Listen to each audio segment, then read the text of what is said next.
Ils font partie des 10 DJ les plus écoutés, français les plus écoutés dans le monde. Sinon, il est 17h12 et on va vous parler d'un événement auquel vous pourrez assister. C'est, on va dire, des festivités. C'est beaucoup de joie, mais derrière beaucoup de travail. J'ai le plaisir d'accueillir Sarah Makhlouf, chef de projet de Ta'aziz, enfin du projet Ta'aziz, pour nous donner tous les détails de l'Mhatta. Bonsoir Sarah. Bonsoir. Merci d'accepter. Merci pour l'invitation.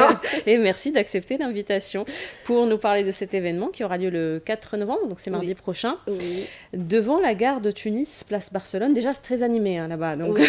Déjà, c'est pour ça qu'on a appelé l'événement le Mhatta, la station. C'est un truc symbolique pour faire un arrêt sur le positif. C'est un lieu aussi de rencontre et d'échange. C'est principalement pour rapprocher les associations tunisiennes locales du grand public et du citoyen tunisien. Et derrière cet événement, donc c'est le projet Ta'aziz, on y viendra, et qui est aussi mis en place, entre autres, par le Labès. Oui.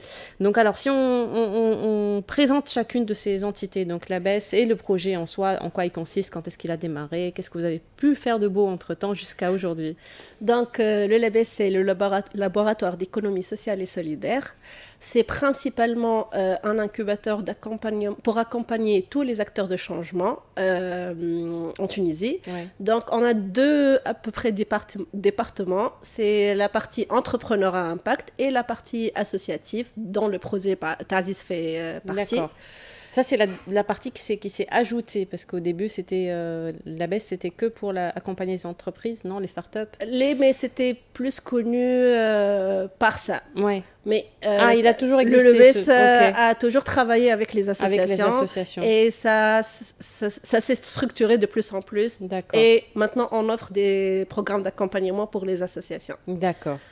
Donc, projet Ta'aziz. Donc, le projet Ta'aziz, c'est un projet d'accompagnement pour les associations pour les aider à atteindre une autonomie financière et pour développer des activités génératrices de revenus, pour ne plus trop dépendre sur les financements parce que c'est difficile de survivre que sur les financements. Donc, on les encourage et on les accompagne vers le développement d'une activité génératrice de revenus pour pouvoir atteindre une certaine autonomie financière. Parce qu'au début, c'est vrai que l'idée l'idée reçue qu'on a, c'est qu'une association, c'est que du bénévolat, c'est des gens qui vont travailler en plus de leur travail normal, voilà, et que il y a des financements, il y a des apports, il y a des dons, etc. pour payer ces activités. Maintenant, les choses ont évolué et ça a démontré que ça pouvait aussi fonctionner un peu comme une entreprise, c'est-à-dire qu'il peut y avoir des employés qui travaillent dans cette association, qui peuvent faire des activités génératrices de revenus, etc., pour pouvoir atteindre leurs objectifs sociaux et solidaires. Exactement. Et l'événement, le Mhatta, ce n'est pas un seul événement, il fait partie de toute une campagne. Il y a la partie digitale avec des vidéos sous format de reel d'1 minute que vous pouvez trouver sur les réseaux sociaux du LEBES, Facebook, Instagram et LinkedIn, avec toutes ces questions sur que font les associations, c'est quoi les types d'associations, parce qu'en général, les gens ne connaissent que les associations caritatives ou de droit. Donc, il y a plusieurs types d'associations, santé, culturelle, sportive. Je donne toujours l'exemple, les scouts, c'est une association. Le club africain, l'Espérance, l'étoile sportive, c'est des associations. C'est vrai. Et presque tous les festivals qui sont organisés dans les régions sont organisés par des associations. Je dis toujours que les gens ont presque sûrement participé à une activité qui a été organisée par une association, mais ils ne le savent pas. Parce que les associations, c'est, je dis un défaut entre parenthèses, ils sont très focus sur les bénéficiaires et leur travail. Et ils n'ont pas le temps pour s'approcher des personnes en dehors de leurs bénéficiaires, de leur domaine d'intervention. Et même au niveau de la communication, ça manque un petit peu. Donc c'est pour ça qu'on a voulu faire une partie digitale où monsieur tout le monde peut avoir des réponses et peut voir ce que font les associations et répondre à quelques questions. Et l'événement, un truc en présentiel où on a choisi un point symbolique le Mhata, devant la gare, où il y a un flux important de passagers et de personnes, pour qu'on est allé vers vous, pour vous montrer ce qu'on fait, et pour un peu avoir une ambiance festive avec plein d'ateliers, de prestations artistiques. On a un dessin géant à colorier. Donc, on a voulu faire un truc sympa et montrer notre travail par la même occasion. Alors, ça va se passer le mardi prochain. C'est toute la journée? C'est de midi jusqu'à 19h. Et c'est ouvert au grand public, j'imagine, parce que c'est une place publique. Oui. Alors, qui sera... Est-ce que c'est les associations que vous avez accompagnées qui font... Enfin, vous parlez d'exposition, etc. Donc le programme, il est fait de quoi? Par qui?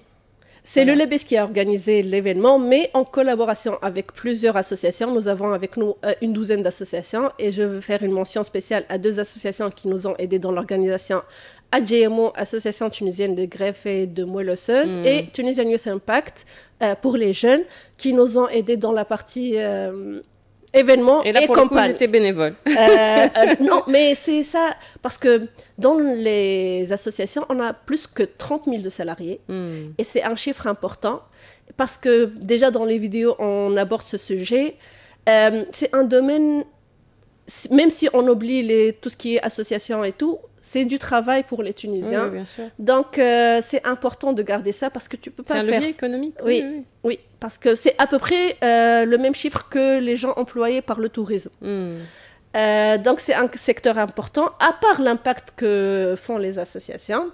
Et c'est pour ça qu'on veut un peu aussi proposer aux gens normaux qui ont du temps, les étudiants, les retraités ou les gens qui ont du temps, voici les autres types d'associations. Pour faire partie d'une association. Si vous voulez intégrer une association, vous avez l'occasion et au moins vous aurez une meilleure idée des associations. Vous pouvez faire vos propres recherches si aucune des associations ne vous a interpellé.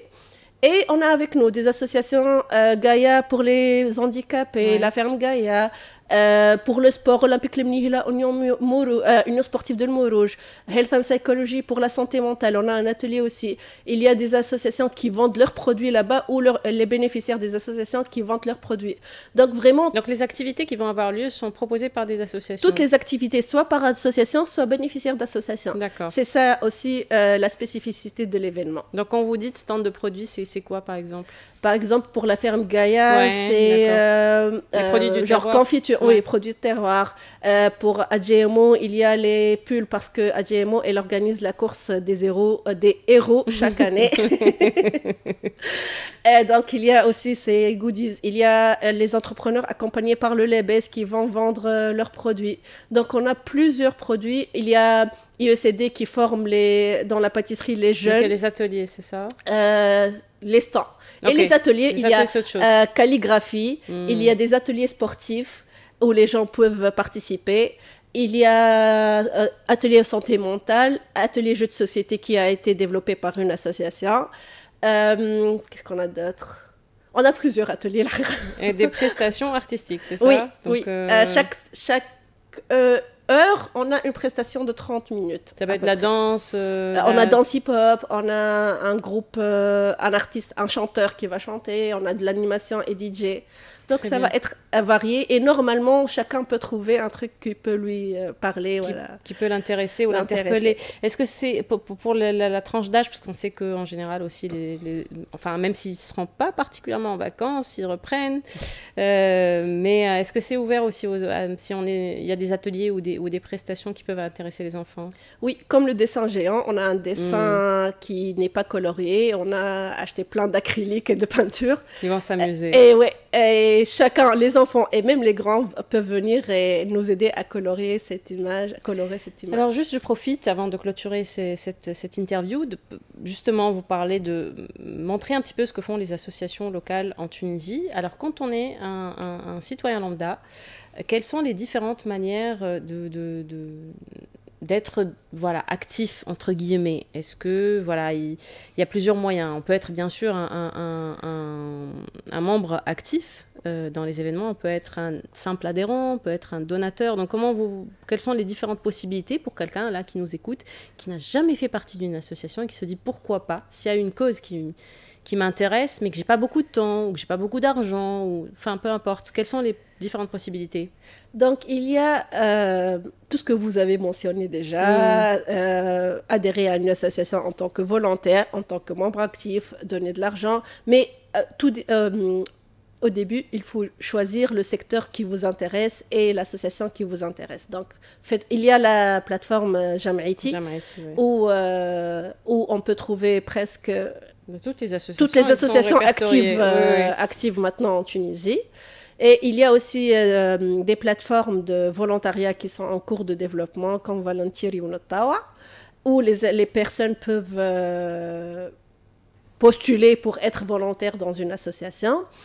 Et si vous trouvez une association qui vous intéresse, vous pouvez la contacter directement. Il va vous dire ce que son besoin, ou même si elle n'accepte pas, voilà, elle n'a pas besoin de volontaires pour le moment, elle peut vous guider vers une autre association dans le même domaine. Oui, ça peut être, je dis peut-être un exemple n'importe quoi, mais une association dans l'éducation où il y a le système de parrainage d'enfants, donc on peut, sans être forcément se déplacer, être actif dans les événements, mais on peut parrainer la scolarité d'un enfant et suivre l'évolution de son parcours scolaire.